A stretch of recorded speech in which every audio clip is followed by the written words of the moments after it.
Welcome back to the channel, good friends. Brian from Apex Detail. It's been a highly requested video that I covered the subject of touch-up, whether it's filling in scratches or rock chips. The best advice I can give you is to keep it simple. You can really go down the rabbit hole with this and start losing money. There are a lot of ways to go about filling in rock chips and deep gouges from scratches. The first way after a wash and a decon is to get a panel prep. This here happens to be solvent based, and I've reached for those for this situation. I rarely go for a solvent based prep, but I need something to get in the base or the valley of the chip or the gouge to work out dirt, wax buildup. A lot of people like to go through the car washes that have the hot wax treatment, any old sealants or coatings. You really want to work those out of there. Start with the panel prep, a solvent panel prep. And then right here at the end of a lot of the touch-up sticks is a ceramic tip that you can use to get in there as well and scrape out some of the old waxes, sealants or dirt, or even sometimes if it's down to bare metal, it starts to rust, and you can use these tips to scrape that out of there.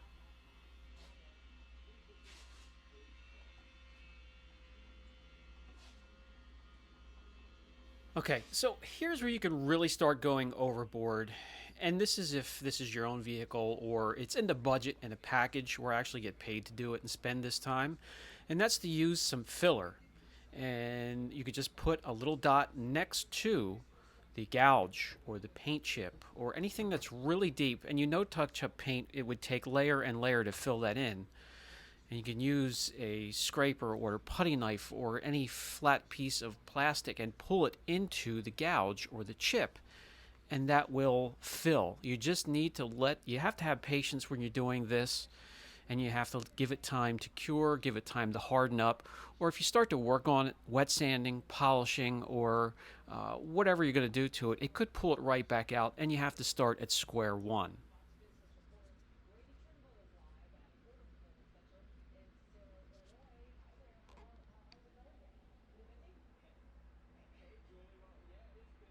So I'm going to give that quite a few hours to cure, and when it does harden up, it really turns this lighter color. So that's where we can really turn to wet sanding. And what I'll do is I'll grab 3000 grit, and that's normally more than enough for the filler here to level it out and shave off the hump or the rough areas or the top of this fill-in job. It'll make it nice and smooth. Then you can follow up with your touch-up.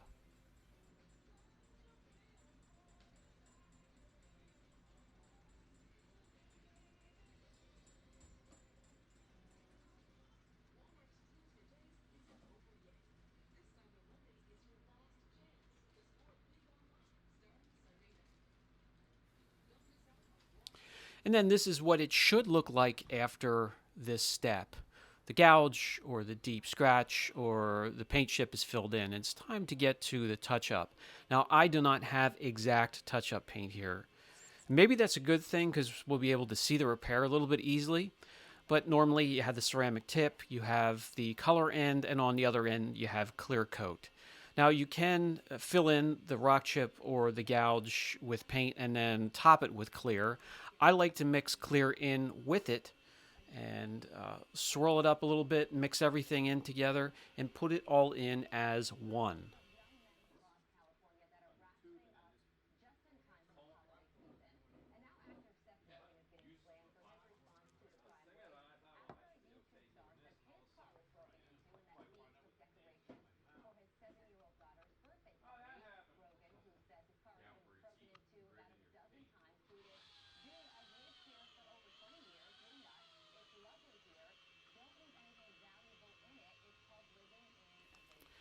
Okay, that mix is ready to go. I'm going to grab my fine line pen.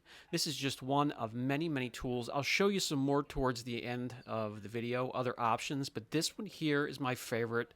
And you just kind of, I don't know, similar to a tattoo or an ink artist, you dab it in. There is no paintbrush strokes with this. Just blot it in and fill in the crevice.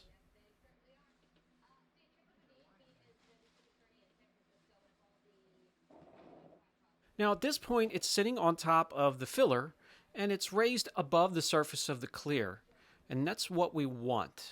We want it to give this plenty of time to cure and harden up. And sometimes that's 12, 24, 48 hours, depending on the touch up you're using. And that's where you can really go down the rabbit hole. I'm going to use the heat gun to help me get started with the hardening and the cure time.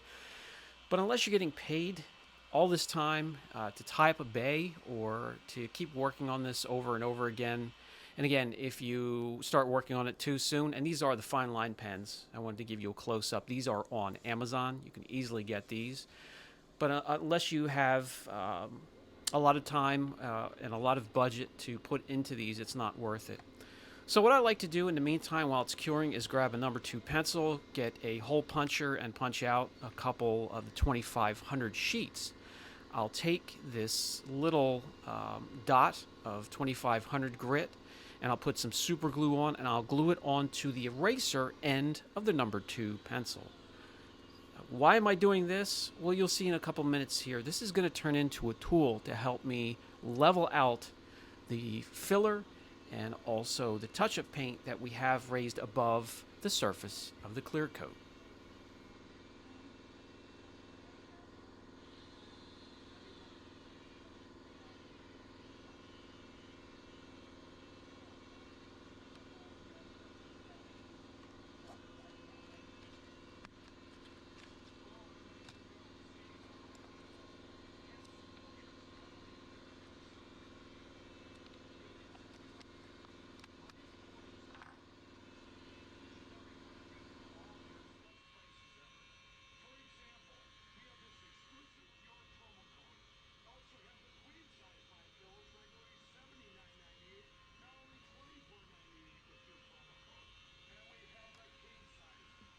So I'll get a couple of these together. And while we're still waiting for things to dry and harden up, I might as well grab the whiteboard and kind of give you a diagram of what we're doing. We're using the filler to fill it up to here, still have a little bit of a valley, gives us enough room to fill in with touch-up paint. That will leave us a bit of a hump up over top of the level of the clear, and that's what we're waiting for harden to cure and dry right now. And what we want to then do is break out the sandpaper, and I'll show you another little trick before we start sanding to level this out, make it perfectly flat. Now you're always going to see where you do the touch-up work. I don't care what anybody says, you can't blend it in perfectly. You're always going to see the work's done, but you really have to get close. So here is another trick. Grab a razor blade and put some masking tape on the corners so they don't dig in, and it slightly elevates the blade. Hold it upright, pull it over the hump or the raised touch-up paint, and ever so gently pull, and this is what it'll do. It'll level things out and it'll scrape off the peak of the hump to level things off down to the level of the clear coat, just slightly above, and that gets us ready for the next step. All right, that satisfies me, so we're going to go on and grab these number 2 pencils with the 2500 grit, go right over top of the area and twist it, turn it. You can drag it back and forth if you want to and just do regular sand motions, but this will concentrate the sanding to only the top or the peak of that hump and not so much the surrounding clear, where you can really get into trouble if you take it down too deep. You can see we're picking up just the peak of that touch-up that we did.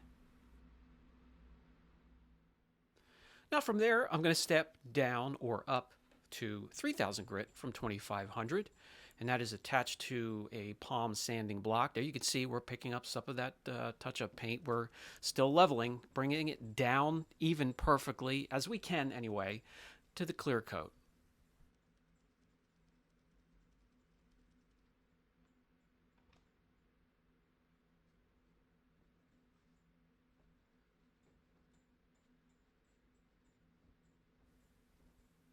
And with that step done, I can bring you in closer. And indeed, it was a good idea not to use the perfect match. A darker color helps us see where that is.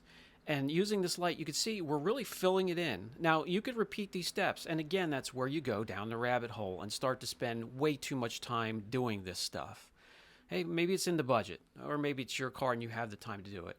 But next, we're going to just get a finishing polish and a pad, and we'll polish out the sand marks, and I can show you what it looks like.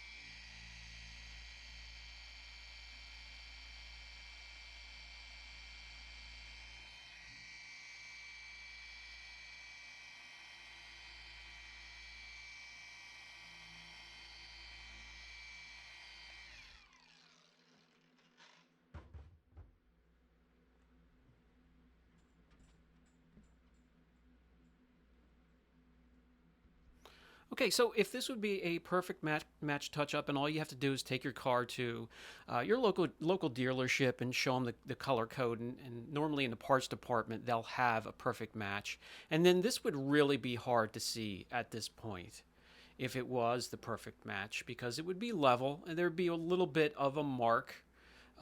You would see if you're at the perfect angle and if you're really looking for it. But yeah, that's kind of what you would be looking for if you spend a lot of time on these deep gouges and chips.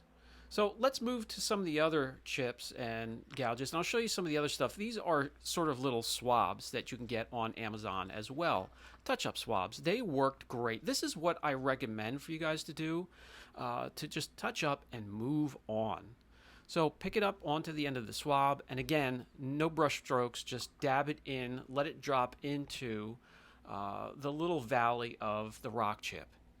This may take, because you're just using touch-up, quite a few drops. You might have to wait, let it dry, and then you'll see it'll fill in. There'll still be a valley that you need to kind of fill in, and you may need more touch-up. Another option are these Royal paintbrushes. These are great. They come to a point and they're protected, so it keeps them in a perfect point until you take that cap off and start to use them. They're nice and stiff. They stay pointed. You can really get exact when it comes to touch-up paint with these as well. Again, a local craft store, and even on Amazon.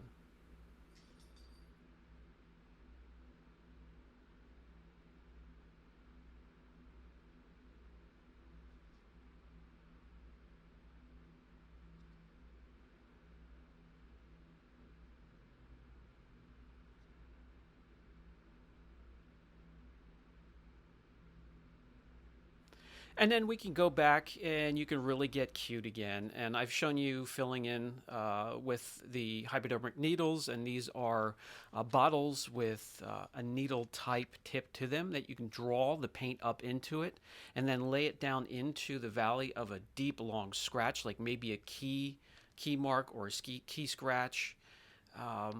Or maybe brushing up against a branch or something that really takes a long gouge out of the paint on a panel, and this will help fill it in.